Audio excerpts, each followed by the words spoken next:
Good morning plus 2 class. Welcome to online class. In today's class we will discuss about the unit 4th chapter 2 alternating current. First of all, what is alternating current and EMF? The electric current whose magnitude change with time and direction reverse periodically is known as alternating current. तो अपने को definition की आ रही है alternating current की। उन्होंने बोलता कि अपने को इलैक्ट्रिक करंट है जिसका मैग्नीट्यूड चेंज हो रहा है अपने को टाइम के नाल एंड डायरैक्शन रिवर्स हो रही है periodically is known as alternating current. ताकि अपने को कोई भी अपने को इलैक्ट्रिक करंट है लाइक दिस अपने को ए वाला उसका मैग्नीट्यूड पहले 0 से फिर अपने को है मैक्सीमम होंदा गया एक टाइम आया अपने को मैक्सीमम होने तो बाद क्या मिनिमम होना स्टार्ट हो गया देन सेम अपने को नैगेटिव डायरेक्शन तो उसका मैग्नीट्यूड चेंज हो रहा है विद टाइम अपने को टाइम एक्सिस है इस साइड अपने को उसका मैग्नीट्यूड होएगा देन उस तो बाद उसकी डायरेक्शन रिवर्स हो रही है तो फर्स्ट अपने को अपवर्ड जा रही है पॉजिटिव देन नैगेटिव गई देन अपने को जो फिर आएगी वो की होएगी अपने को पॉजिटिव तो अपने को अल्टरनेटिंग करंट के जिस पॉजिटिव और नैगेटिव दोनों वैल्यूज एग्जिस्ट करती हैं तो उसके लिए अपने को किमें प्रोड्यूस होएगा तो कहते इलैक्ट्रिक मेन सप्लाई सेंड कर दी है करंट इन द सर्किट तो अपने को विच में भी उन्होंने रिप्रजेंट कर सकते हैं आप साइन और कोसाइन फंक्शन ऑफ टाइम तो उतो अपने को इंस्टेंटेनियस वैल्यू अगर राइट करनी अल्टरनेटिंग करंट की तो आप राइट करांगे I equals to I not sine omega t और I equals to I not cos omega t तो आप साइन और कॉस दोनों दे विच राइट कर सकते हैं और इतने अपने को जो आई है अपने को इंस्टेंटेनियस वैल्यू ऑफ करंट है और magnitude of current at any instant of time T not तो आप किसी टी नॉट टाइम के उपर जो आई की वैल्यू फाइंड करते पे और जो आई नॉट अपने को पीक वैल्यू और maximum value of A C alternating current it is also called amplitude of A C तो आप एम्पलीट्यूड रीड किया कि होंगे अपने को जो क्रस्ट के मैक्सीमम वैल्यू और जो अपने को ट्रफ के मैक्सीमम वैल्यू किसी भी आप बोलीए तो एम्पलीट्यूड होंगे अपने को जो मैक्सीमम वैल्यू होंगी तो इसमें आप पीक वैल्यू भी बोल सकते हैं और ओमेगा एक अपने को होंगे angular frequency of A C alternating current और ओमेगा अपने को 2 पाई अपॉन टी राइट कर सकते हैं as well as 2 pi nu भी अपने को राइट कर सकते हैं बिकॉज अपने को nu equals to 1 upon T होंगे देन अपने को जो टी आ रहा है क्या होगा टाइम पीरियड और पीरियड ऑफ अल्टरनेटिंग करंट का होएगा और न्यू अपने को क्या होगी फ्रीक्वेंसी होएगी अल्टरनेटिंग करंट की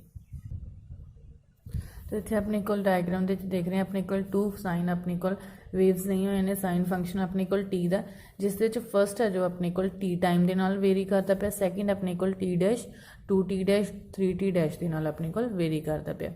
तो की दिखाया ए सी एस शोन इन अपने को साइन फंक्शन है टाइम का और टाइम पीरियड है 2 वेव फॉर्म का इंडिकेट किया टी एंड टी डैश और उन्होंने फ्रीक्वेंसीज अपने को न्यू एंड न्यू डैश के नाल आप शो करते हैं देन फ्रॉम दिस फिगर वही फाइंड कर सकते हैं T equals to 2 T dash because अपने को इतने जो टी आ रहा वो अपने को इतने 2 टी डैश के इक्वल आ रहा सेम जो फ्रीक्वेंसी आएगी टू अपने को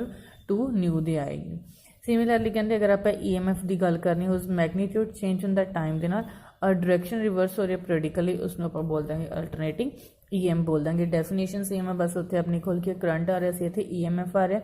सेम वैल्यू अपने को सेम आएगी बट ई एम एफ में आप ई दे नाल शो करांगे करंट में आप आई दिन शो करते से ए वाला अपना इंस्टेंटेनियस वैल्यू है जो कि करंट की किसी टी नॉट टाइम के पर और ई नॉट अपने को पीक वैल्यू और एम्पलीट्यूड होएगा देन मीन और एवरेज वैल्यू ऑफ ए सी की आप फाइंड करनी है तो अपने को it is the steady current which when pass through a circuit for half the time period कहते अपने को स्टैडी करंट है जो पास करता अपने को circuit half the time period अपने को हाफ टाइम पीरियड के लिए जो पास करता of send the same amount of charge as done by the AC in the same time through the same circuit तो अपने को सेम करंट पास करेगा सेम सर्किट दे विच इनू डिनोट करांगे आपां आई एम और आई ए दे नाल आप वैल्यू कैलकुलेट करने मीन और एवरेज वैल्यू फाइंड करनी है लैट कर लिया आप अल्टरनेटिव करंट नू रिप्रजेंट करते हैं I equals to I not sine omega t और अपन भी पता डी क्यू अपने को होंदा आई डी टी ठीक है तो आई क्यू अपने को क्या टोटल जो चार्ज सेंड किया by alternating current in the first half cycle that is अपने को 0 to T by 2 half cycle जो करंट सेंड किया तो अपने को इंटीग्रेशन की तो डी क्यू तो अपने को कंप्लीट क्यू आ जाएगा इंटीग्रेशन हो रही है टाइम की 0 to T by 2 I D T इतने अपने को जो आई की वैल्यू सबस्टिट्यूट करांगे तो I not sine omega t d t तो अपने को आई नॉट तो कॉन्सटेंट है और अपने को साइन ओमेगा टी का अगर आप इंटीग्रेशन करते हैं तो minus of cos omega T upon omega और अपने को अपर लिमिट लोअर लिमिट अब अगर अपने को वैल्यू पुट कर दें तो अपने को क्या आएगा upper limit minus of lower limit आ जाएगा जो अपने को माइनस से आप इतने कॉमन ले लें दैन आप वैल्यू पुट की cos omega as it is T की वैल्यू t/2 माइनस कॉस अपने को की आ जाएगा फिर 0 आ जाएगा। दैन अपने को वैल्यू सबसीट्यूट करती आप ओमेगा की, तो अपने को उतों की आ जाएगा कैंसल करन ते पाई आ जाएगा, बिकॉज ओमेगा टी की से अपने को 2 तो उतों अपने को उन्होंने की ले लिया कॉस पाई और सैकेंड अपने को cos 0 as it is. Cos pi अपने को 180 तो उसकी वैल्यू -1 होंगी है, कॉस 0 अपने को 1 होंगी है, माइनस माइनस प्लस होएगा बट साइन क्या आएगा माइनस, दैन आ वाला माइनस इस वाले माइनस ना मल्टीप्लाई होकर उन्होंने की कर देगा प्लस, तक क्यों अपने को जो चार्ज आ रहा है I0 अपॉन ओमेगा इंटू 2 आ जाएगा। इफ आई एम रिप्रजेंट करता मीन और एवरेज वैल्यू अपने को alternating current the over the first half cycle, then अपने को Q equals to I M into t/2 write कर देंगे। अपने को उन्होंने गल की है भी अपने को एवरेज वैल्यू है जो अपने को फर्स्ट हाफ साइकिल की ए वाली आ रही है, दोनों क्यू अपने को उन्होंने वैल्यूज़ को कंपेयर करन दे I M into t/2 equals to 2I0 upon omega अपने को आ गया। दैन अपने को ओमेगा की वैल्यू सबसीट्यूट करांगे तो 2 अपॉन टी आएगा,